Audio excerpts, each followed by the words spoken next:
നിയമവേദിയുടെ പരാതികൾക്ക് മറുപടി പ്രതികരണങ്ങൾ പരിപാടിയിലേക്ക് എല്ലാവർക്കും സ്വാഗതം. ഇന്നത്തെ ആദ്യ പരാതി നോക്കാം.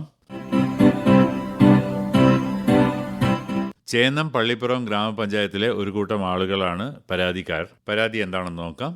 ചേന്നം പള്ളിപ്പുറം പഞ്ചായത്തിലെ CDS, ADS എന്നിവർ എല്ലാവരും ചേർന്ന് വീടില്ലാത്തവർക്ക് വീട് വെച്ച് കൊടുക്കുന്നതിന് വേണ്ടി ചേന്നം പള്ളിപ്പുറം പഞ്ചായത്തിലെ അയൽക്കൂട്ടങ്ങളിൽ നിന്നും 2000 രൂപ വെച്ച് പിരിക്കുകയുണ്ടായി.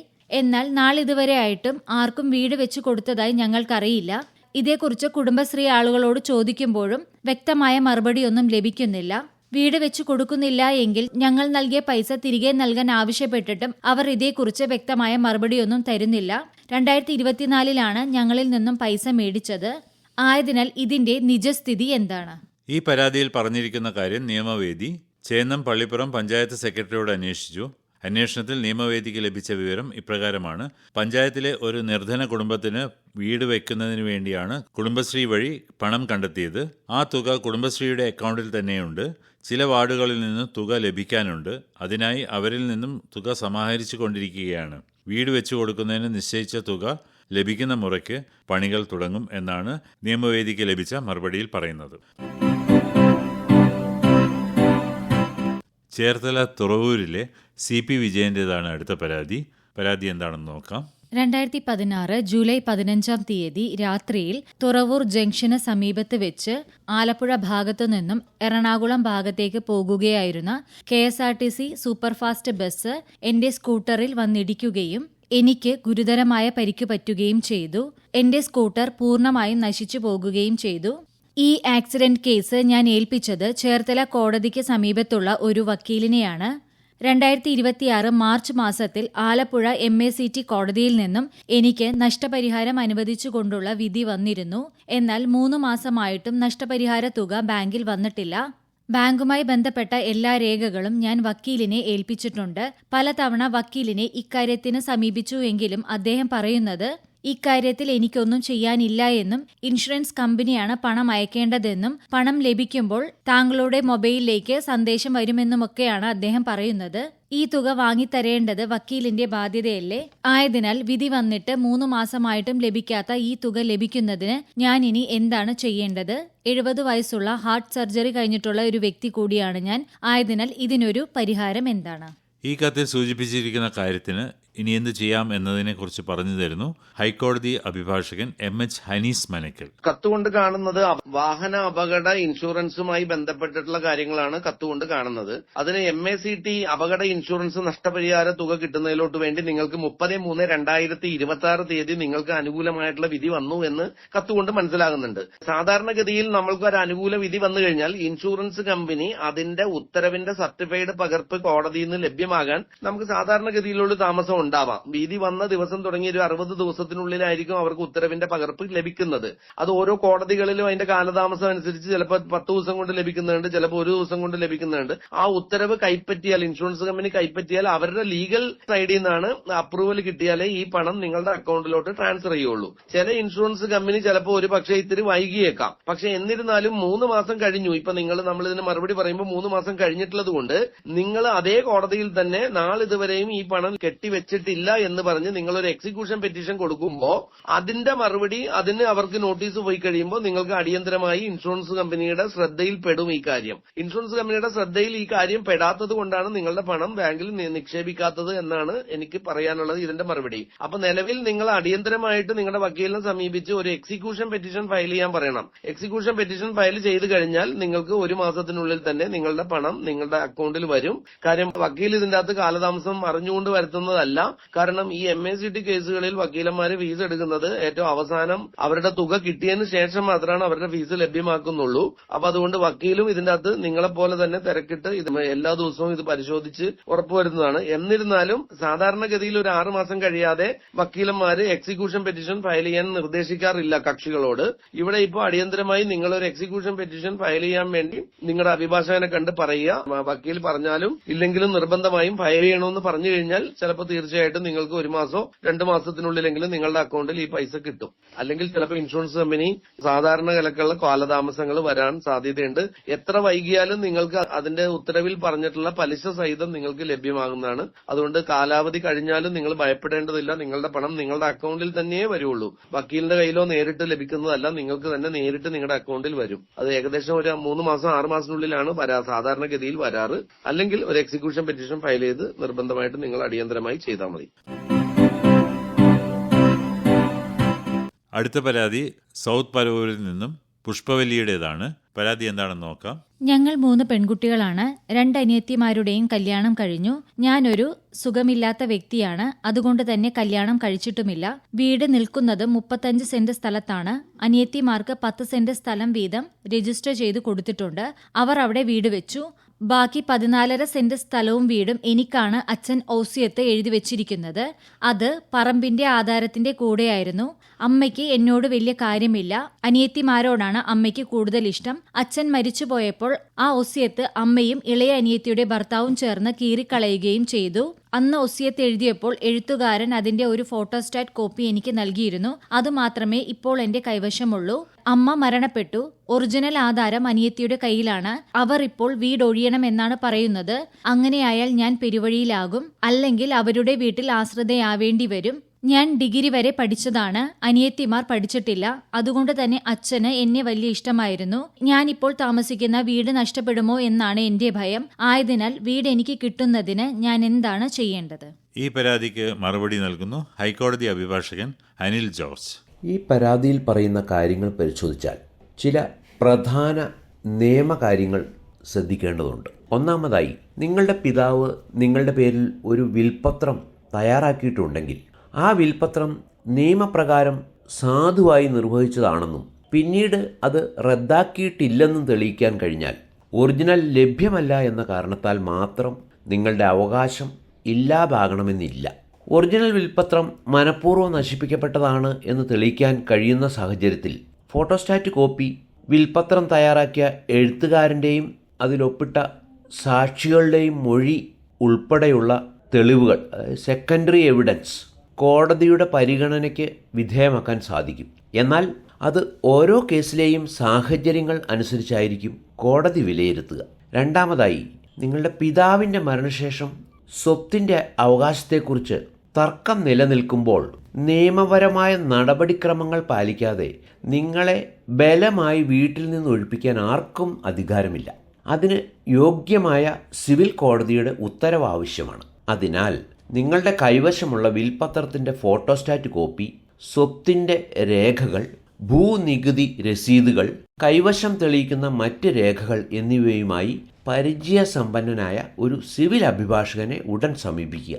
ആവശ്യമായാൽ നിങ്ങളുടെ കൈവശ അവകാശം സംരക്ഷിക്കുന്നതിനും എതിർകക്ഷി നിങ്ങളെ ബലപ്രയോഗത്തിലൂടെയോ നിയമവിരുദ്ധമായോ ഒഴിപ്പിക്കുന്നതിൽ നിന്ന് തടയുന്നതിനുമായി സ്ഥിര നിരോധനാജ്ഞ, അതായത് പെർമനൻ്റ് ഇൻജങ്ഷൻ അല്ലെങ്കിൽ ഇടക്കാല നിരോധനാജ്ഞ, ടെമ്പററി ഇൻജങ്ഷൻ ഉൾപ്പെടെയുള്ള നിയമപരമായ പരിഹാരങ്ങൾ തേടാവുന്നതാണ്.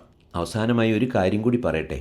നിങ്ങൾ എഴുതിയ വിവരങ്ങൾ മാത്രം അടിസ്ഥാനമാക്കി നിങ്ങൾക്ക് സ്വത്തിൽ അവകാശം ഇല്ലെന്ന് പറയാൻ കഴിയില്ല. അതുപോലെ വിൽപത്രം തീർച്ചയായും കോടതി അംഗീകരിക്കുമെന്നും മുൻകൂട്ടി പറയാനാകില്ല. ലഭ്യമായ തെളിവുകളും സാക്ഷിമൊഴികളും നിയമപരമായി വിലയിരുത്തിയ ശേഷമായിരിക്കും കോടതി അന്തിമ തീരുമാനമെടുക്കുക. അതിനാൽ കാലതാമസം വരുത്താതെ നിയമ നടപടികൾ സ്വീകരിക്കുന്നതാണ് ഏറ്റവും ഉചിതം. അടുത്ത പരാതി ജോജി തോമസ് മഞ്ഞുമേലിൻ്റെതാണ്. പരാതി എന്താണെന്ന് നോക്കാം. നികുതി അടക്കുന്നത് സംബന്ധിച്ച ഒരു പരാതി ഞാൻ നിയമവേദിയിലേക്ക് അയച്ചിരുന്നു. അതിന് നിയമവേദിയിലൂടെ മറുപടി ലഭിക്കുകയും ചെയ്തു. എന്റെ പരാതി ഇപ്രകാരമായിരുന്നു. 2026-27 വസ്തുനികുതി അടക്കുവാൻ ചെന്നപ്പോൾ എന്റെ പേരിൽ 2 സ്ഥലത്തായി 5ഉം 3ഉം വസ്തുക്കൾ ഉണ്ടായിരുന്നു. അതിന്റെ ബ്ലോക്ക് നമ്പറും സർവേ നമ്പറും തണ്ടപ്പേരും വ്യത്യസ്തമാണ്. ഈ 2 സ്ഥലത്തായിട്ടുള്ള 5-3 സെന്റിന്റെ നികുതി ഒന്നിച്ച് ഒരു പേപ്പറിൽ അടച്ചതിന് 30 രൂപ കൂടുതൽ വാങ്ങിയെന്നതായിരുന്നു എന്റെ പരാതി.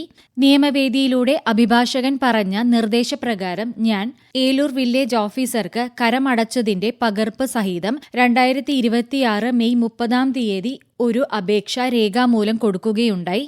ഇതിന് വില്ലേജ് ഓഫീസർ എനിക്ക് നൽകിയ മറുപടി ഭൂനികുതി അടക്കുന്നത് ഓൺലൈൻ വഴിയാണ് എന്നും ഒന്നിൽ കൂടുതൽ തണ്ടപ്പേർ ഉണ്ട് എങ്കിൽ എല്ലാ തണ്ടപ്പേർ അക്കൗണ്ടുകളുടെയും നികുതി ഒന്നിച്ചായിരിക്കും അടക്കേണ്ടതെന്ന് രേഖപ്പെടുത്തിയിട്ടുണ്ട് എന്നതാണ്.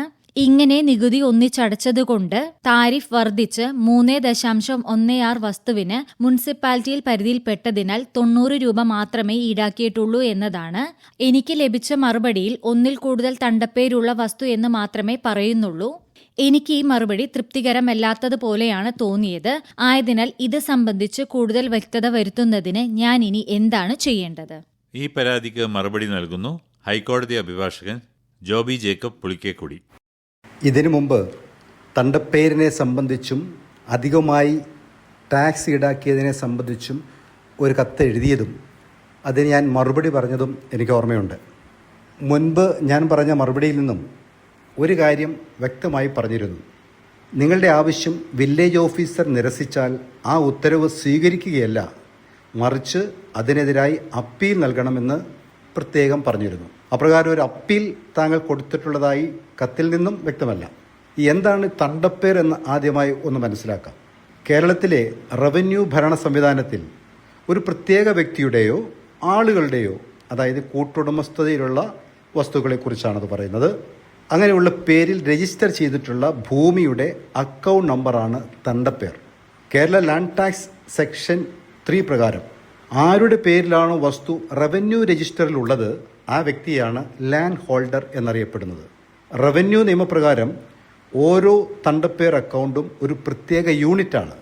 തണ്ടപ്പേരുകളിലെ ഭൂമി തമ്മിൽ കൂട്ടിച്ചേർത്ത് ആകെ വിസ്തീർണം കണക്കാക്കി ഉയർന്ന സ്ലാബിൽ നികുതി ഈടാക്കുന്നത് തെറ്റാണ്. ഓരോ തണ്ടപ്പേരിനും വെവ്വേറെ നികുതി ഈടാക്കേണ്ടതാണ്.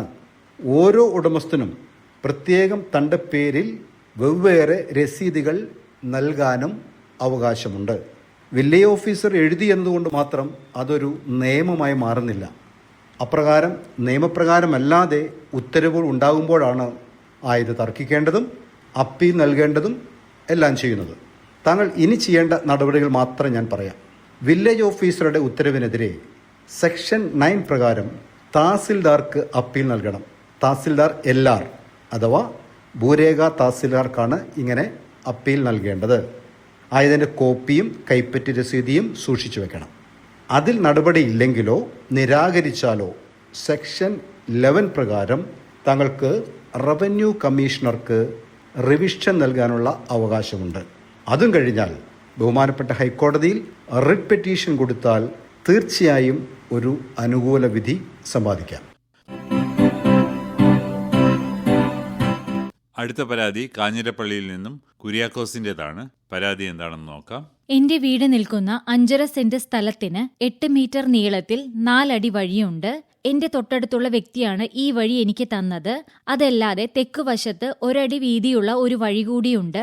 അത് ഒരു വയലിലേക്കാണ് തുറക്കുന്നത്. ആ വഴി കുറെ കാലമായി ഉപയോഗിക്കാറില്ല.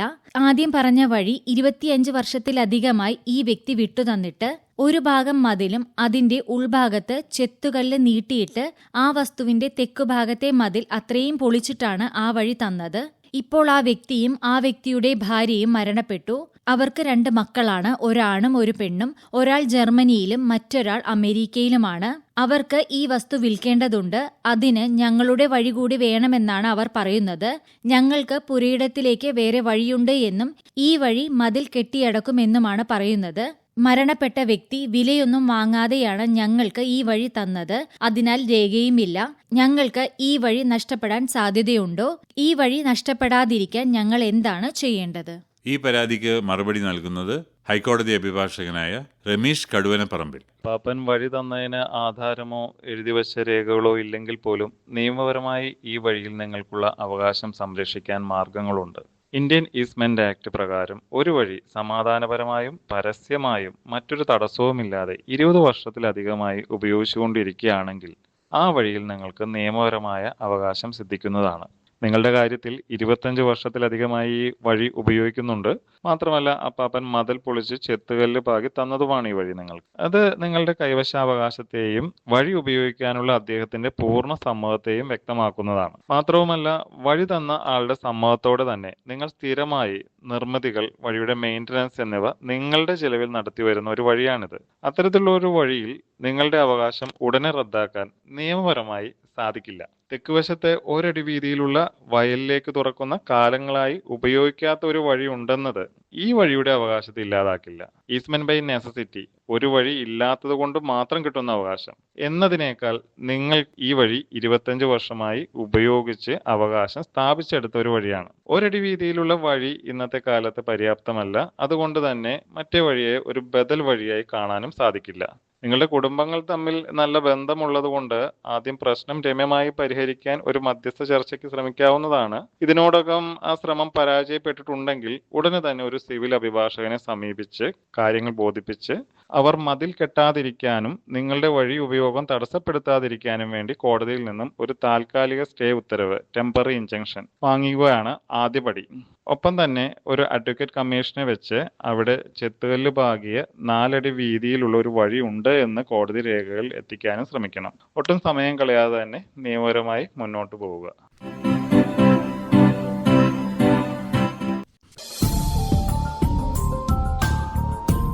നിയമവേദിയുടെ പരാതികൾക്കു മറുപടി പ്രതികരണങ്ങൾ ഇവിടെ സമാപിക്കുകയാണ്. നിർവഹണം ആർ ഉണ്ണികൃഷ്ണൻ. സഹായം നീതി MS. അവതരണം ആകാശവാണി കൊച്ചി FM 102.3. ഈ പരിപാടിയിലേക്ക് കത്തുകൾ അയക്കേണ്ട വിലാസം: പരാതികൾക്കു മറുപടി പ്രതികരണങ്ങൾ, care of station director, Akashvani Kochi 21. നിയമവേദി ബുധനാഴ്ചകളിൽ രാവിലെ 8:05 ഞായറാഴ്ചകളിൽ രാത്രി 9:30.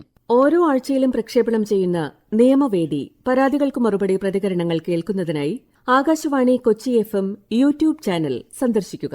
മുൻ ആഴ്ചകളിലെ പരിപാടികളും അവിടെ ലഭ്യമാണ്.